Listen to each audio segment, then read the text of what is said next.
Yes, welcome back to the channel. Welcome back to the Honest Eurovision Talk Podcast with your favorite Eurovision host and gay auntie, Henrik Larsson. And today it is August 8th, and I'm gonna say, woohoo! It is finally Friday. So I hope everyone is doing well. The thing is that we are just in the beginning of August, but we get the Eurovision tea, we get some Eurovision updates, and I'm gonna say I'm all here for it. So I think one of the first, I'm gonna say we have some few topics to go through today, but I was like, I'm gonna do a little bit, recap and see what's new. And there are several things that is new that we can talk about. Firstly, that more and more countries are confirming, and the latest one is Azerbaijan, who at least on Eurovision Polls Instagram has confirmed. But I'm gonna say the whole thing with confirming countries, it is a little bit and we don't know yet, because Israel, we don't know yet how EU is gonna take the decision with the Eurovision Assembly meeting later on, and will San Marino confirm to participate, because they have not totally confirmed it yet. So we don't know yet, but if everyone has confirmed, we have at least now 21 countries for next year's Eurovision, and so far they are Albania, Australia, Cyprus, Denmark, Finland, Germany, Greece, Israel, Latvia, Lithuania, Luxembourg, Malta, San Marino, Norway, Serbia, Spain, Sweden, Switzerland, United Kingdom, and and we have also Azerbaijan. Did I say 21? I think it is. Yeah, San Marino and Azerbaijan is the latest one. And in the comment section, people really hope that Kazakhstan can make a debut. I think so too. I think Kazakhstan will be a fantastic debut country for 2026.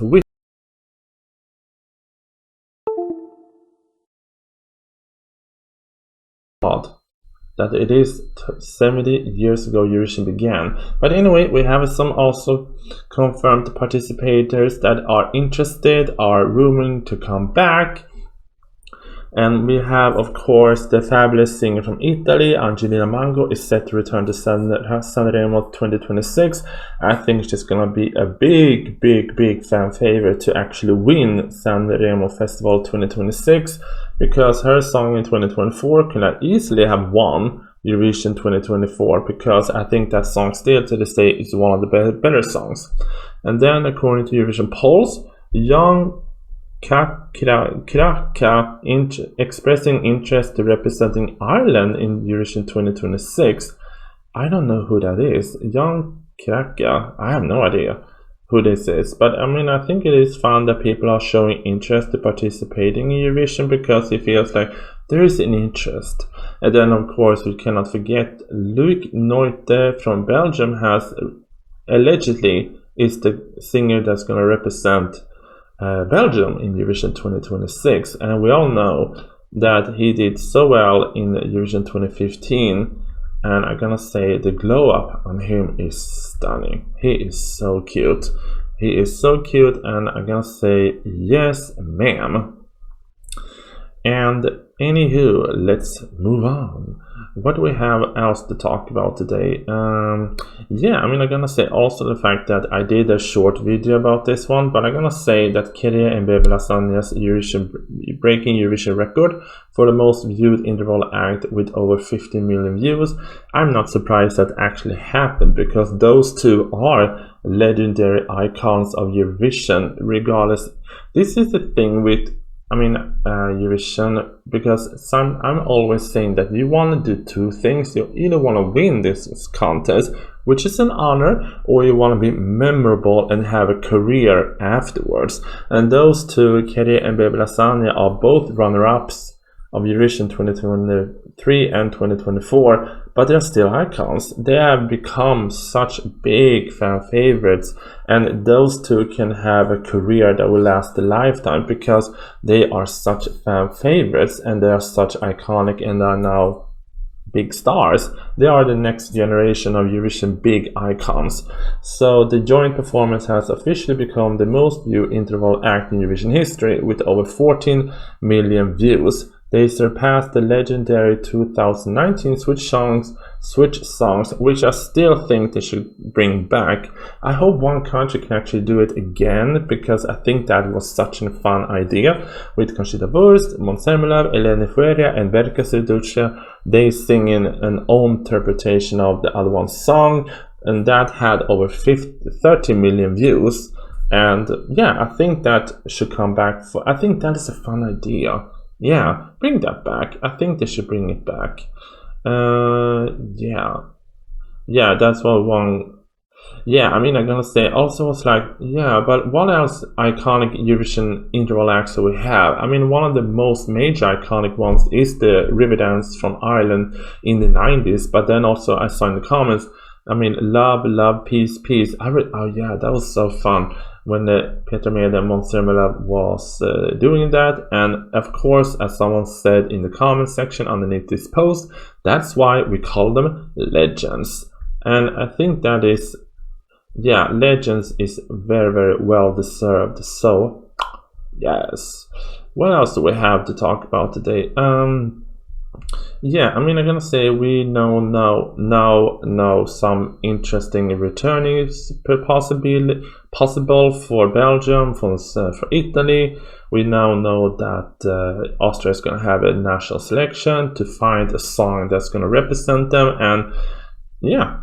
And the thing that we're all waiting for, in 12 days, we're gonna get the announcement of what city will host Eurovision next year. Is it gonna be Innsbruck or is it gonna be Vienna? And you know me, I would love to see Vienna. Or no, I would love to see Innsbruck host it, because I think that would be so fun. But anyway, let's move on. I mean, I'm gonna say Eurovision 2025, it is not over, because it feels like we are still talking about this. So, and what do I want for 2026? I mean, I would love to see countries coming back. I would love to see countries debuting, like a possible debut from Kazakhstan, but we shall see. But let's move on. I'm gonna say one of the most delusional article or reactions I have given someone, it is the one from Lina Kudosevic from Slovenia. And according to Eurovision Fun, why Lina Kudosevic is stepping away from Eurovision, at least for now. I have no idea who she is, but anyway, apparently she has been a long fan favorite amongst the Eurovision community. I have never heard of her, with an impressive record that includes a third place finish at the Eurovision 2015, a second place showing at the Slovenia's national selection at the EMA in 2020. Okay, many still consider her one of the country's strongest possible representative for the main Eurovision stage. Okay. In both 2015 and 2020, Kudosevic has widely seen as a frontrunner. In 2020 especially, she came heartbreakingly close to the victory, missing the top spot with only just 666 votes. Yet despite continuing support and high hopes from fans, the singer have made it clear a return to Eurovision is unlikely in the near future. Okay. Responding to a fan request on Instagram, Kudosevic stated that she will only consider participating in Eurovision again if she is selected through direct internal selection. Girl, okay. For me, when people say that, it is the fact that they know they will not win a national selection again. They feel, entitled to be simply picked by someone. She emphasized that she no longer wishes to take part in the competitive selection process. I'm no longer willing to take part in competitions, but I will be more than happy to represent Slovenia in Eurovision. Girl, we all have to do competition at some point. Anyway, and this dance may not come as a surprise to those familiar with her career. Kudosevic has a long history with talent competition. She won Slovenia's Got Talent in 2010. She reached the finals in The Voice Germany in 2017 and represented Slovenia at the International Festival of Language and Culture in 2016. But beyond her reservations about the competitive nature in Eurovision, she also expressed clear political position. She does not intend to take part in the contest while Israel remains in the lineup. Girl, I mean, I'm gonna say this is just dumb. I mean, no offense to her, but saying that you will not take part of Eurovision because of one country, well, then we'll most likely will never see you in Eurovision, because I don't think Israel will be gone anytime soon. I can be wrong, but she said, more importantly, though the contest urgently needs to ban certain country, or I will do my own protest in my own way. Okay, fine. Her statement reflects a growing conversation among artists and fans alike, who recent years has called for Israel's exclusion from the contest due to ongoing international political tension. I don't know how I feel about this, because in her post she said, I'm no longer willing to do competitions anymore. She said her little statement. I mean, I'm gonna do a little quick comeback, but anyway, let's take a pause and I will be right back. Yes, let's continue on talking. I mean, I just want to go back and quick looking at the history, because here's the thing. I feel talking about Israel's participating in Eurovision feels very, very tricky, because you don't want to offend anyone and you don't want to upset people, but sometimes maybe it's just me, because it feels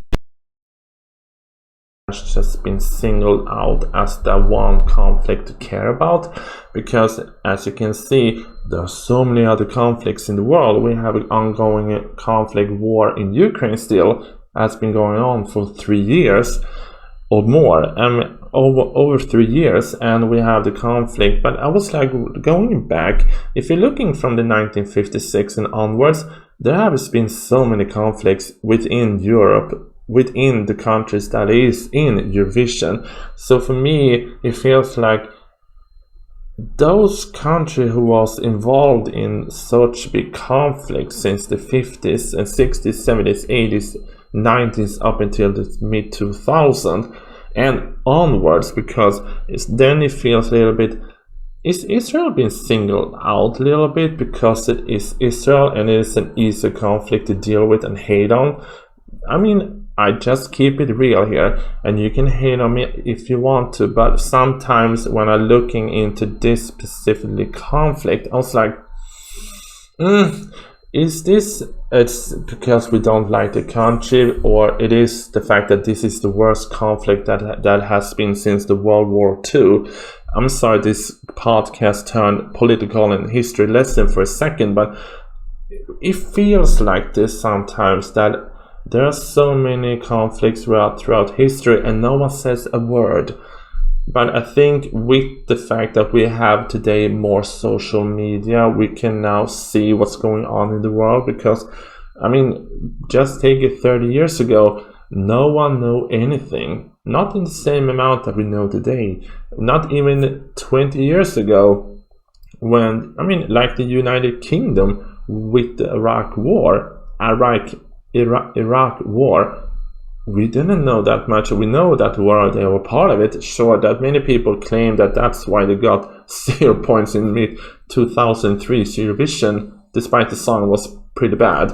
But it feels a little bit, going into Eurovision 2026, it's gonna be very tricky to, navigate through people's opinions, because do I think we need to have an open discussion about Israel? Sure, but it feels like knowing that if EBU cancels or bans Israel, I mean, I'm gonna say, maybe I'm just a cynical someone, but I think if that happens,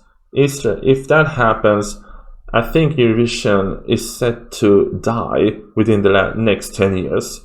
I think if EBU kicks out Israel, I think Eurovision will slowly fade away. I don't know, maybe just me who thinks that, but yeah, I don't know. Anyway, I hope everyone, don't hate on me for this saying all this, but I have to keep it real. Sometimes when I'm looking into all of this, what's going on, it feels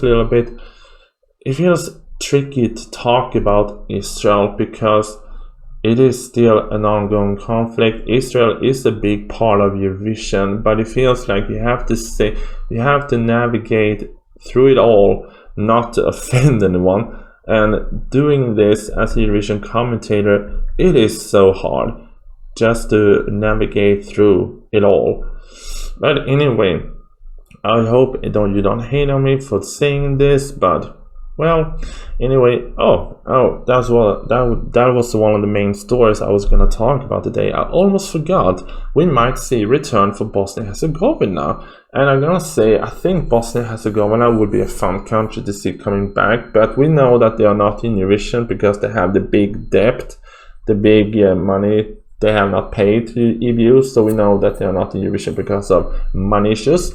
But Supreme Court of Republika SRPska rules in favor of the broadcaster, and the Bosnian broadcaster with regard to unpaid fees from RTRS. The Supreme Court has ruled in favor of the broadcaster in two court proceedings against RTRS, the broadcaster Republika SRPska. Over a number of years, they have not shared the fund collected from EU's license payment in Bosnia-Herzegovina with BHRT, which contributed to the organization's debt. The proceeding launched after the Constitutional Court of Federal of Bosnia-Herzegovina cited a violation of BHRT rights.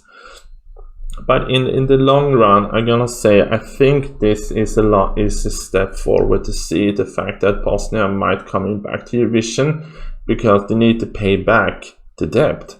Should the debt be cleared, it would allow, according to available information, the current debt is amounts more than 58 million, 58, no, I cannot talk today.